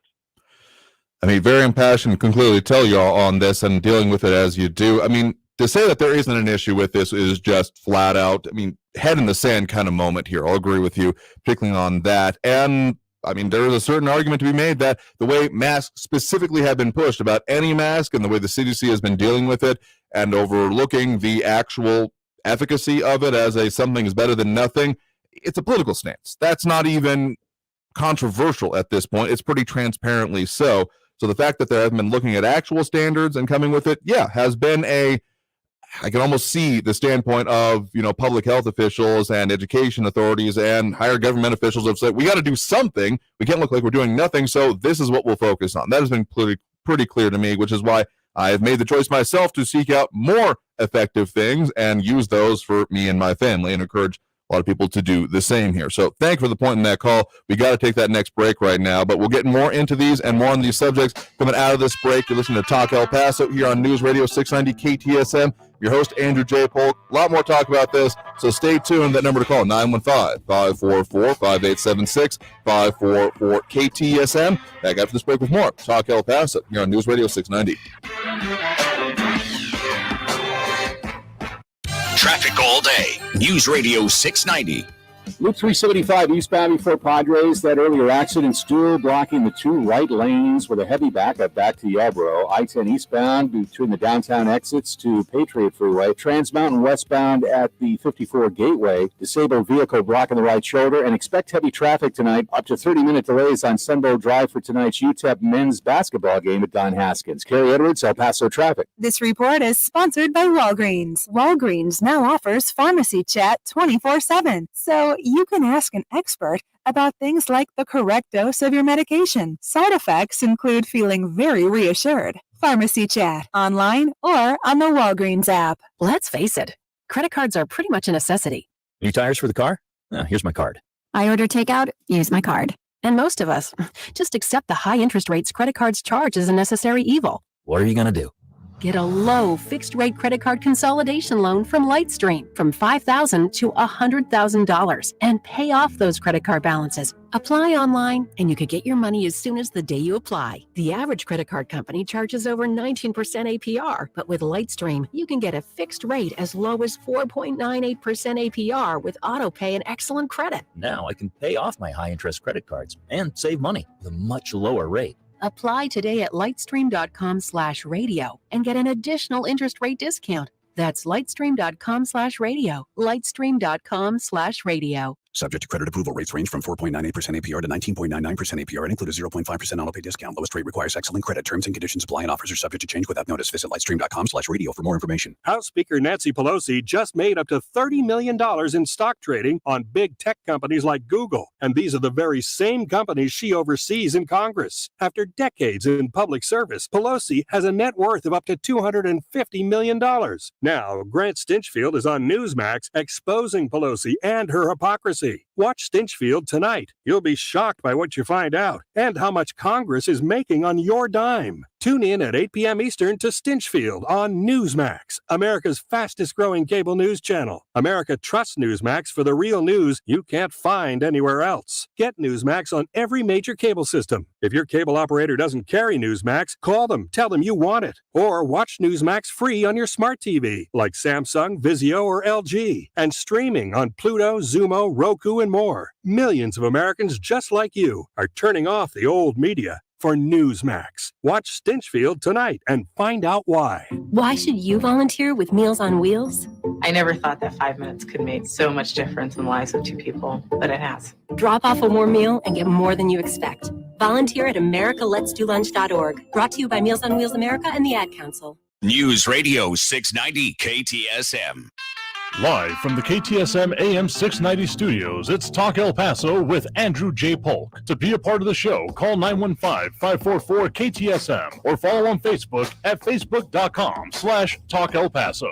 Now here's your host, Andrew J. Polk. Thank you all so very much for joining us here for Talk El Paso, airing live on News Radio 690 KTSM. I'm your host, Andrew J. Polk. Thanks so much for joining us, however you may be doing so. Bunch of ways to interact with the show. Kind of the point here, if you've been listening very long, because having that discussion and getting the conversation going is just slightly important to me. Anyway, Facebook, YouTube, Twitter, Twitch, ways you can tune in and chime in, as we have a bunch doing. Calvin Williams, Epifiano Yanni, James Radcliffe, and more. Michael Pettis as well. Some unfamiliar faces and some familiar ones over there, if you want to. Edgar Ortiz a little bit earlier. John Brazelton, making the point about LBJ as well. A lot of stuff to get into here, a lot of stuff we're talking about here today. Two primary focuses for me. A snapshot of the upcoming elections. We have some of the early campaign finance reports out there. Calvin Williams, thank you for not bringing up a speech here. We got Friday coming here. So for those who have not paid attention before, Friday is the day that we do all of that discussion about everything, because we need to have more than we can fit into even in just 2 hours every day and focusing more on it. But as a quick aside, I am going to be out, if you heard the promos going on, and we talked about it previously this week, going to be out at the Thrive 915 Speed Networking Business Mixer at Mountain Star Brewing right after the show. Basically, I am going to, as we're getting off air, stand up, get in the vehicle, and head out there, because it's happening at Mountain Star Brewing, which is 11135 Pelicano. So you can find them out there, and we will be talking about local business and those kind of impacts. I'll be giving the keynote speech here for this evening, so be sure to head out there. No charge for it. They just ask that you patronize the businesses involved in it, so happy to be involved in that. We are partnered with them, of course, in promoting. I found it a very useful event to go out to in previous, and excited to go out here again for the first time this year. So head out to that. Again, the Speed Networking Business Mixer at Mountain Star Brewing, going to be happening right after the show. The kind of pre-speech stuff going on before that, and then the keynote at 7. So I should, hopefully, if traffic, knock on wood, is doing good, get out there in time. But again, 135 Pelicano Drive, right off of Loma Land. So take the Loma Land exit, turn right on Pelicano, and you will find it here. All right, get to more of those calls in line, because, again, that number to call, 915-544-5876, 544-KTSM. We do have Ben on the east side here with us right now. Ben, thanks for joining us. Hello, Andrew. Please bear with me today, okay? I'm going to read you two short statements made by a group of people, and I want your comments on both of the statements, okay? The first one, very short: governments that pressure publishers and platforms to restrict the flow of news and information are assaulting a basic freedom that can imperil democracy and the people's right to know. What do you think about that one? I generally like to know the context of statements are being made, but to the general sentiment, then, if that's what you're really asking about, finding myself in favor of the sentiment and what it then seems to stand for, saying that there is the whole First Amendment thing we got going on here of freedom of the press, and how that applies then to online spaces has been a little bit contentious, shall we say, and there's even some specific laws in Texas that I believe are still going up the legal ladder in terms of challenges to it, including from industry groups. So yeah, it's a complicated subject. So I'll say on the balance that, yeah, government interference in these kind of spaces is a problematic at best. Okay. Second statement. This is from the same group. While some regulation may be reasonable, to protect against the spreading of harmful disinformation, journalists and publishers around the world should never be constrained from sharing trustworthy news and information with the public. I mean, I've said it before. I think I said it in a previous call this show, that in general, the more information that is out there and available to the general public, there's a certain amount of usefulness. Again, I pulled up the example of the Higgs boson is what came to mind for me. It's probably not that useful to the general public, but anything just under that, and frankly, there should be public information about the Higgs boson. If you know what I'm talking about, if you don't, you probably understand what I mean there. Point is that the amount of information out there should be erring on the side of more than less in the balance. Okay. The thing I want to emphasize is what they said, from sharing trustworthy news and information with the public. Who's to decide what is news? What is news and information with the public? What is going to be trustworthy? I mean, who's going to decide that? Okay. Now, that's my question to you. Now, I'm going to tell you where this came from. Have you ever heard of the Trusted News Initiative? Honestly, can't say I've heard of that one. Okay. The Trusted News Initiative partners who supported the statement include AP, BBC, AFP, CBC, which is the Radio Canada, the Daily Maverick from South Africa, European Broadcasting Union, Facebook, Google, YouTube, Microsoft, The Hindu, Reuters, and Reuters Institute for the Study of Journalism, and Twitter.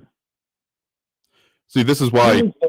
Who is the group that censors most things from the right and anything that has to do with anti-vaccine? I mean, we know what you're getting to here, and this is why I said at the start of it, knowing context of who is behind these kind of statements is as important as the absolute sentiment and statement itself here, because sure, some of those organizations I find myself useful in liking and using, frankly, most of them, But there's also, of course, an agenda going on with at least a few of the tech companies that you mentioned, and the way they want to deal with it is basically, well, it comes down to they don't want to deal with it because they see, as we heard from, the hearings on Capitol Hill, even just within this country over the summer, and other things that go on across the world and that we deal with and have to have, repercussions of how we even publish and put out this part of the show. To your earlier question about how do you determine who gets to decide what are trusted sources and etc. Clearly agenda and part of those here.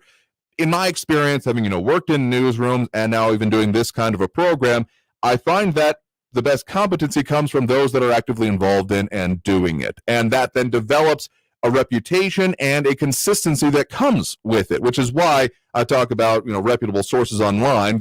Anyone can set up a website and put up anything they want these days. So knowing what an organization does and does consistently is almost as important as the actual individual story reporting that comes out of it, in my experience anyway. Would you say that the TNI partners, all those people, basically are sort of like worldwide Pravda, censoring everything that they don't agree with? I mean, mostly the tech companies that you're talking about because, well, again, they have, there's no even two ways about it. They want to make the most money off of their platform as is possible. That is literally the agenda. They've got an agenda. Don't you agree with that? I mean, it's the pretty apparent, yeah. News initiative, I never heard of that until I listened to Robert Malone on Joe Rogan the other day. And then I looked it up. And that scared the hell out of me.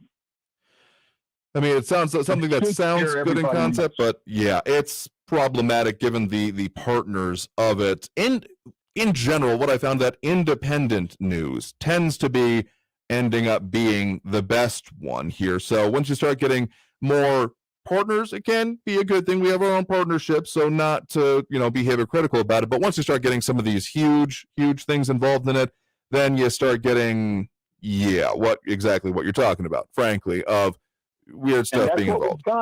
That's what we have out there right now. It's a matter that if you turn on to anything on MSNBC, CNN, ABC, CBS, they all have the same. They have the same talking points, right down to the to the same words. That's where this is coming from. This is Pravda.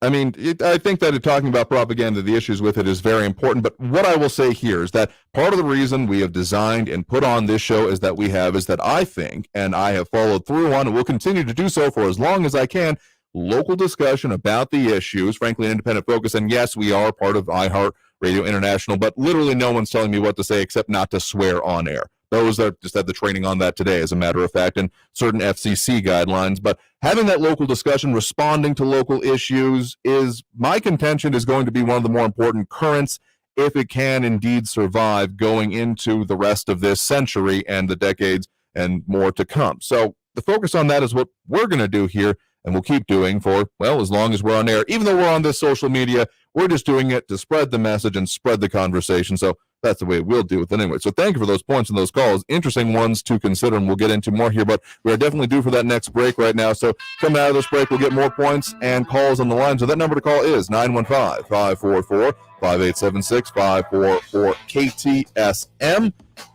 We'll have to get in today more about some of those other political races, what the funding looks like after this break. Stay tuned.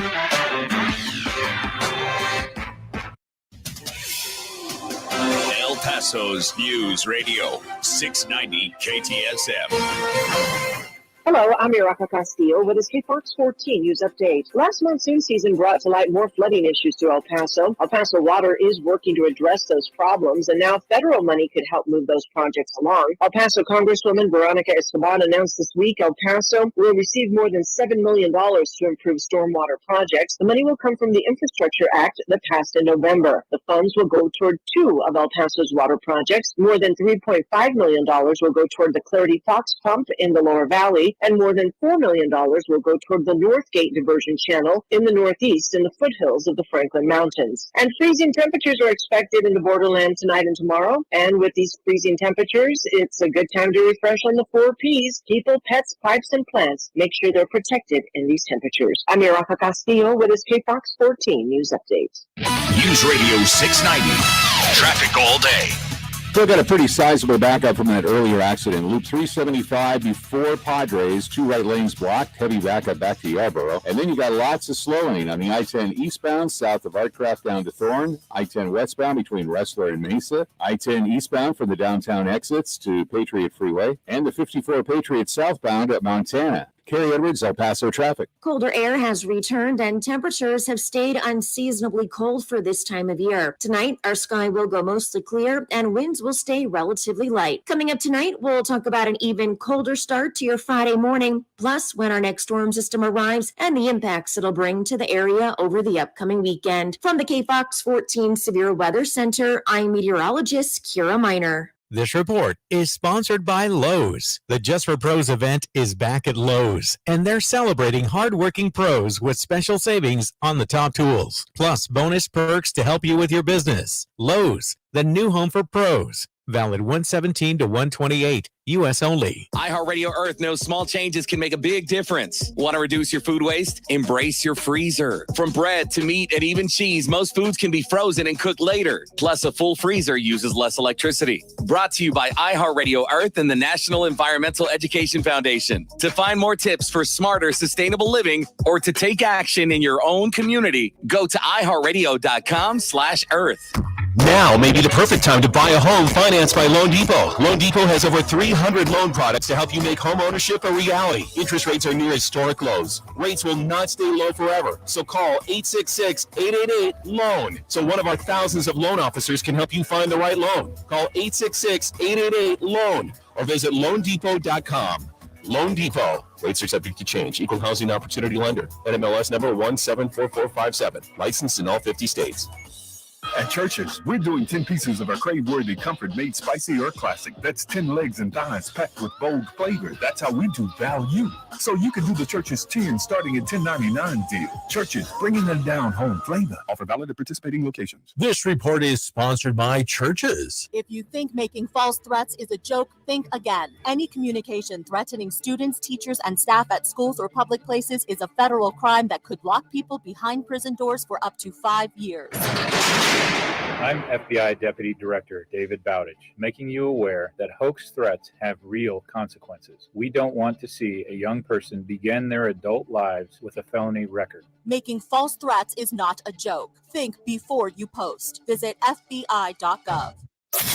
The most current and comprehensive. Just minutes away at the top and bottom of the hour. And always online at KTSMradio.com. News Radio 690 KTSM El Paso. Live from the KTSM AM 690 studios, it's Talk El Paso with Andrew J. Polk. To be a part of the show, call 915-544-KTSM or follow on Facebook at facebook.com/Talk El Paso. Now here's your host, Andrew J. Polk. Thank you all so very much for joining us here for Talk El Paso, airing live on News Radio 690 KTSM. I'm your host, Andrew J. Polk. A lot of ways to interact with the show here as we're rounding the bend on the final quarter of this second hour, 4 to 6 p.m., as we are doing these days. Some of the major topics going into here today are what's going on with some of the elections numbers that I'm paying attention to anyway. Remember to go and get ready to vote, make your plan to vote here. Interesting finance numbers coming out preliminarily anyway from the very clearly front-running Democrat and Republican candidates or hopefuls to be the nominee for the statewide races. That's in the governor's race anyway. A little bit more interesting when you start getting out into the lieutenant governors and even into the attorney general races. Get a little bit more into that here. But on some of those notes that came up at the bottom of the hour there, I myself found myself behind one of those spray trucks. If you're ever driving around the roads and you see like a bunch of parallel lines, essentially, they almost look like badly spray painted on. That's part of the system that the city uses to basically prevent freezing when it comes up here. So bundle up and bundle your pipes up if you're going to be having to deal with those or have those around your residence or place of business, etc., for the freezes that are coming. The road's already getting prepared out there. One other thing going to be out there immediately after this show at the Thrive 915 Speed Networking Business Mixer at 135 Pelicano Drive with Mountain Star Brewing Company. Just one more quick plug for that. Keynote speech at 7. I'll be stepping right out of the studio and heading right over there. So if you want to come out there, no charge. Just ask that you patronize the businesses that are involved with it here. One other question that came up off air right now was about what's going to be going on based on that news update with the Army Corps of Engineers and grants going on for stormwater, dealing with it, about what's going to be happening then with rate increases for when it comes to water service. Don't actually have a great answer offhand for that one. So if anyone's got anything that they want to add to it, my expectation is that, yes, the rate increase will continue, but probably focus on that for upcoming shows as well. So a lot of comments going on here, a lot of things going on. Edgar Ortiz asking particularly about those finance numbers. Can anyone tell what is Robert Francis O'Rourke does for a living? Seriously, I want to know if he has a real job. I would assume that it's going to be something along the lines of public servant. I do think there was an internet company at one point that is probably not being around that much. I can also say, and we've talked about this a little bit, that even outside of all of these races and runs, and of course this latest one looking for governor here, that there has been a quite extensive organizing effort. The whole Powered by People, PXP, I think is the shorter name that it goes by. The emails and texts I get anyway seem to keep mentioning that.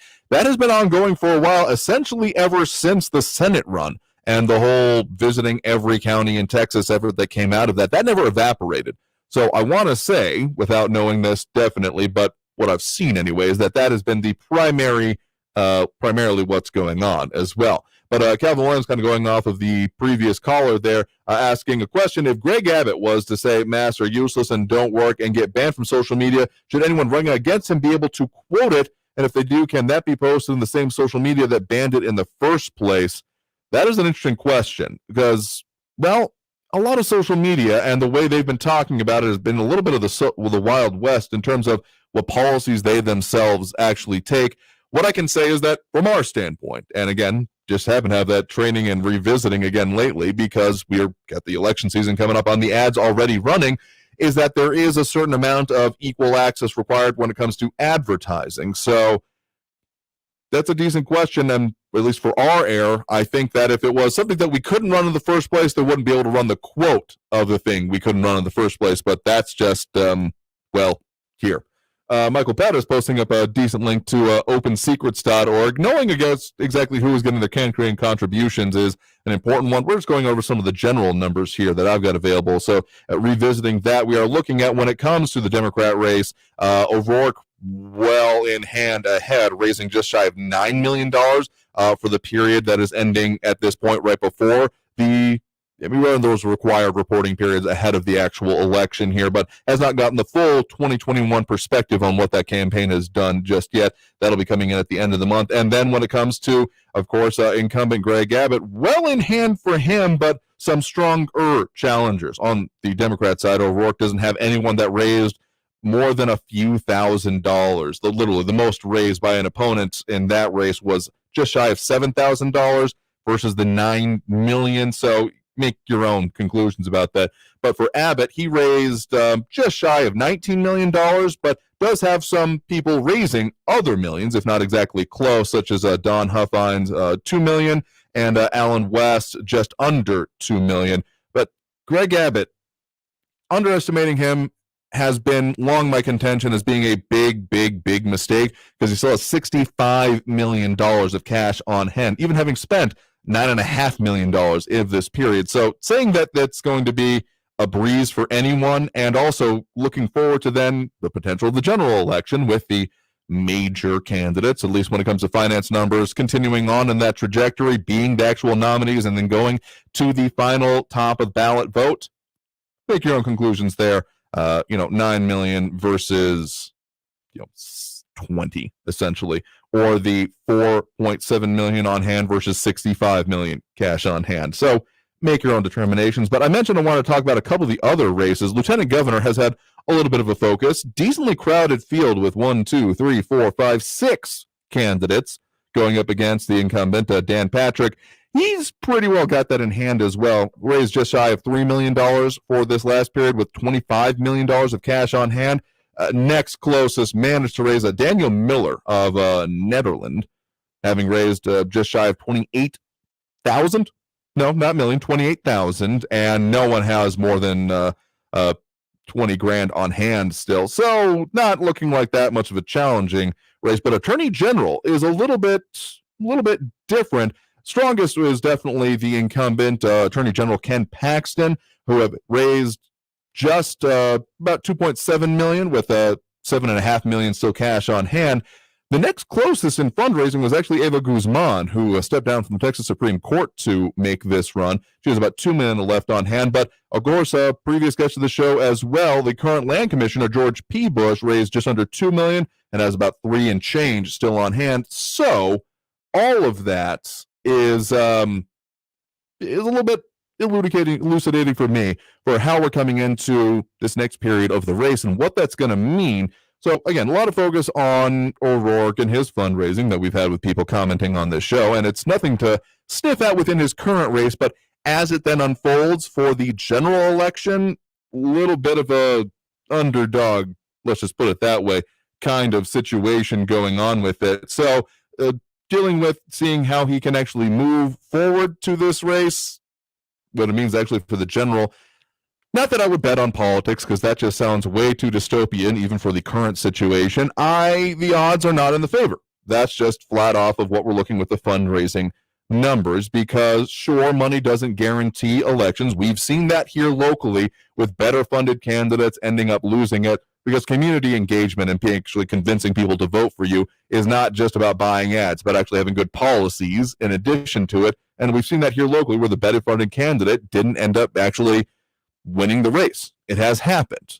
It certainly helps, though, and outside of polling and confirmed numbers, which always seem to have that margin of error as we then head to the actual ballot box, this serves, at least from my mind, as a kind of back of the hand calculation of what do the support levels actually look like. And in that case, there's quite the gap between the presumptive Republican nominee and the presumptive Democratic nominee. A lot could happen between now and even just the end of this primary, but we'll see. We'll always see. So we're going to take that last break before we head into the final segment of the hour. A lot more comments going on about the topics that we got going on today and the fundraising. A lot going on there. So we'll get to more of those comments and take a call if you want to on our last segment here. Again, that number to do so, 915-544-5876, 544-KTSM. Back after this break with more Talk El Paso. You're on News Radio 690 KTSM. Stay tuned.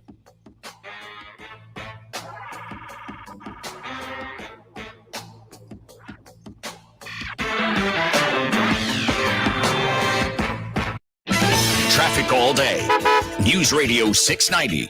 Police are headed out to the reports of a new accident I-10 westbound at Mesa. Loop 375 eastbound before Padres. Good news, that accident is cleared. All lanes are back open. I-10 eastbound from downtown to the Patriot. Slow and go traffic there. The 54 Patriot at Montana has heavy congestion. And the 54 Patriot southbound at Border Highway. Look for a stalled vehicle blocking the right shoulder. Kerry Edwards, El Paso traffic. This report is sponsored by Lowe's. The Just for Pros event is back at Lowe's, and they're celebrating hardworking pros with special savings on the top tools, plus bonus perks to help you with your business. Lowe's, the new home for pros. Valid 117 to 128, U.S. only. Happy New Year, El Paso. This is Ivan Ochoa, General Manager from Southern Park Chrysler Dodge Jeep Ram Fiat. Thank you, El Paso and surrounding areas, for helping us have a record-breaking year. As a gesture of gratitude, we're offering 0 down, 0 APR for 72 months, no payments for 90 days, and exceptional trade-in offers for any trade. Keep your cash and save thousands with record-breaking price cuts during the Start Something New sales event going on now at Southern Park Chrysler Dodge Jeep Ram Fiat. 2022 Ram trucks, huge selection, huge savings. Save thousands in interest with 0 APR for 72 months on 2021 Jeep Grand Cherokees, Dodge Charger, and Durango SUVs. Looking to save thousands on your next car, truck, or SUV? The all-new Southern Park Dodge Certified Pre-Owned Supercenter has a great selection with more arriving daily. All military personnel and all first responders receive an additional discount. Thank you for your service. Southern Park Chrysler Dodge Jeep Ram Fiat. We're buying a car. It's still fun at I-10 at Southern Park Drive or online at southernparkdodge.com. It's Thomas and Esquina El Paso. El Paso strong. Increase factory rebate and dealer discount plus TTNL. 0 APR is $13.89 per thousand finance. Also select vehicles with approved credit. Offers not combined. For my small bookstore to thrive, I can't just sell books. So I created a radio ad at iHeartAdBuilder.com to tell everyone about our author events, our story hours for kids, and our amazing lattes. Now we're busier than ever. I'd call that a success story. A custom radio ad from iHeart Ad Builder is the fast, affordable way to drive customers to your business. Put the power of radio to work for you. Get started now at iHeartAdBuilder.com.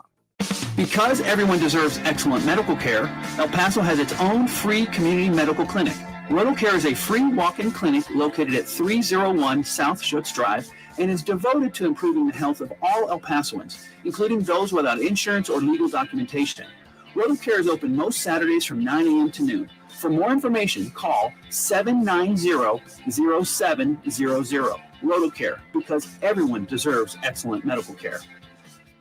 This is Andrew J. Polk, host of Talk El Paso, right here on News Radio 690 KTSM. Join me right after the show today at the Thrive 915 Speed Networking Business Mixer at Mountain Star Brewing, 11135 Pelicano Drive, featuring food from Tacos El Goms, Cheeky Cheesecakes, and Savagely Delicious. I'll be giving the keynote address, no cost to attend, so come say hi and network with other local businesses and more.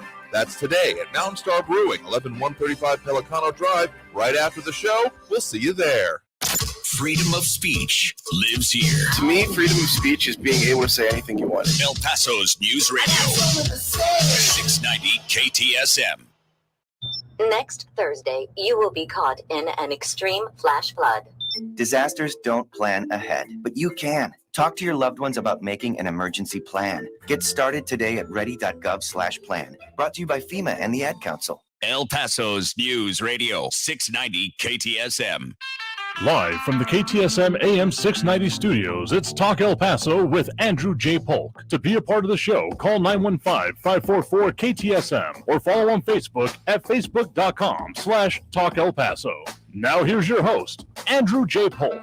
Thank you all so very much for joining us here for Talk El Paso, airing live on News Radio 690 KTSM. I'm your host, Andrew J. Polk. Some of the things coming up and that we're working on for you.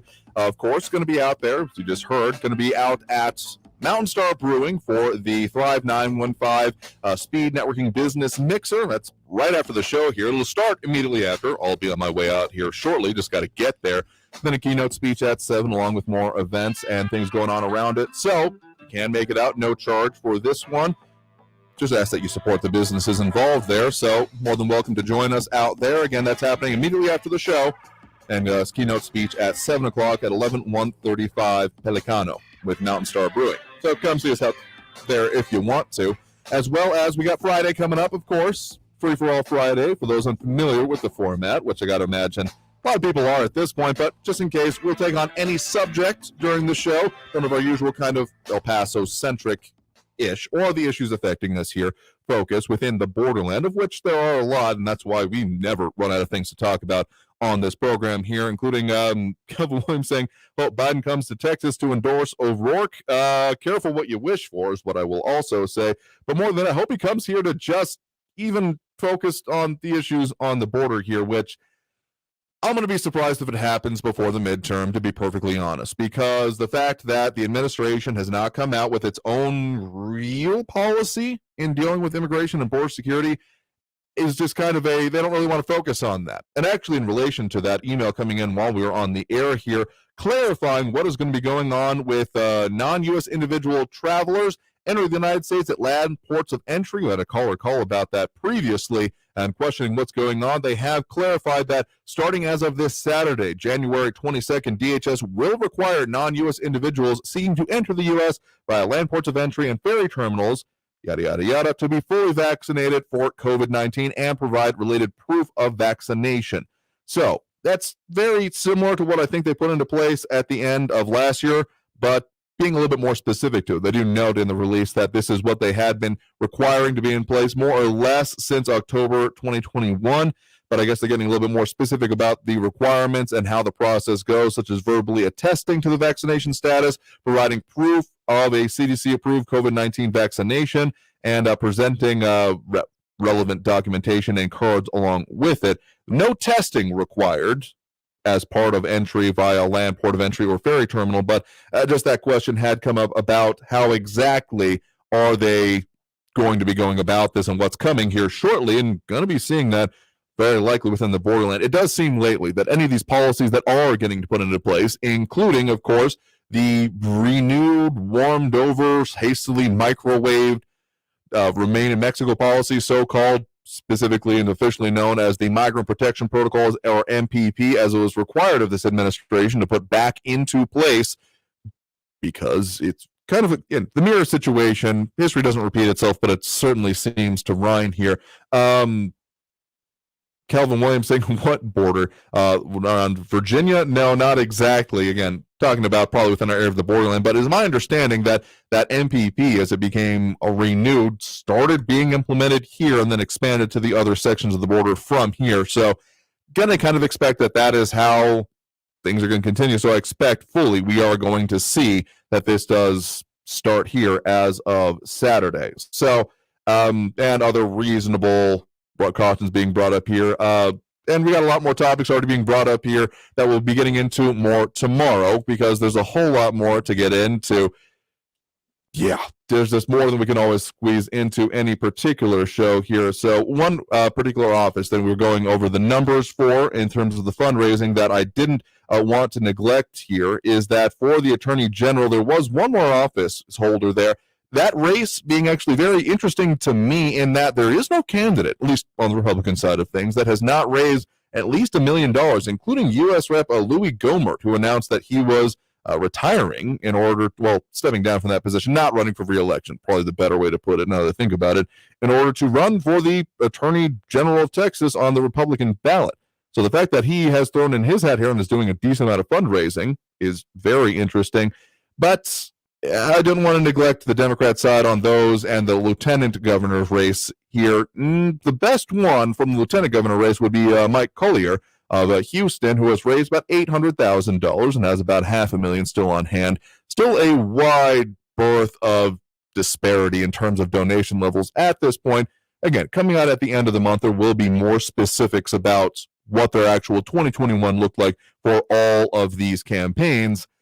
But the Gap, make your own decisions and assumptions about how that's actually going to work out for them in the general. But Mike Collier looking like he has it pretty well in hand. The other two challengers for the nomination, anyway, raising on the order of about 30 to 40,000. So pretty well in hand there. And then for Attorney General, pretty close in terms of donation levels of Joe Jarosky and Lee Merritt. But we'll actually see what happens there. Not a whole lot of assumption when it comes to the handicappers in these races of anyone else making that great of a showing, but we'll see. Anyway, that about does it for our show here today. Thank you to everyone who did tune in, call in, comment, participate in the show. You all are truly what help makes the show what it is. And again, thank you to our guests who have been on this week. Some of the other topics we're working on for you for future weeks is, of course, candidates and campaigns coming up here, probably once we're getting a little bit closer to the actual start of voting, so probably in February. But there's just so much more to get into, and we'll continue doing that 4 to 6 p.m. right here on News Radio 690 KTSM. So I've been your host, Andrew J. Polk. Tomorrow's Friday. Gear up for it. Leave those pound 250 calls, too, if you want to, because that's a way you can leave us a message day or night. But in the meantime, stay safe out there. Look twice for motorcycles when out on the road, and have a great evening, y'all. Talk to you all tomorrow.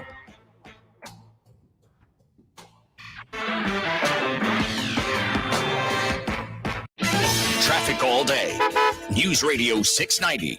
Police are headed out to the reports of a new accident I-10 westbound at Mesa. Loop 375 eastbound before Padres. Good news, that accident is cleared. All lanes are back open. I-10 eastbound from downtown to the Patriot. Slow and go traffic there. The 54 Patriot at Montana has heavy congestion. And the 54 Patriot southbound at Border Highway. Look for a stalled vehicle blocking the right shoulder. Carrie Edwards, El Paso traffic. Susan, it's so great to finally be able to get together again. Oh, it sure is. And I really appreciate you picking up the bill. I'm happy to. I've got the extra cash. Since we've all been driving so much more again, I've been using Get Upside, the free gas app that pays you cash back for every gallon of gas you buy. Wait a minute. Are you saying you actually get paid cash when you buy gas with the Get Upside app? Yes, up to 25 cents a gallon. Cash back every time I buy gas. Does that actually add up to anything? Some months I make $200 to $300. Wow, that's serious extra cash, I'm downloading the free Get Upside app now. Download the free Get Upside app now in the App Store or Google Play to save up to 25 cents a gallon when you buy gas. Use promo code FUEL for a 25 cents a gallon bonus on your first tank. That's up to 50 cents a gallon on your next fill up. You can cash out anytime to PayPal or an e-gift card for Amazon and other brands. Just download the free Get Upside app and use promo code FUEL for a 25 cents a gallon bonus on your first tank. That's code FUEL. Portions of the following program were pre-recorded.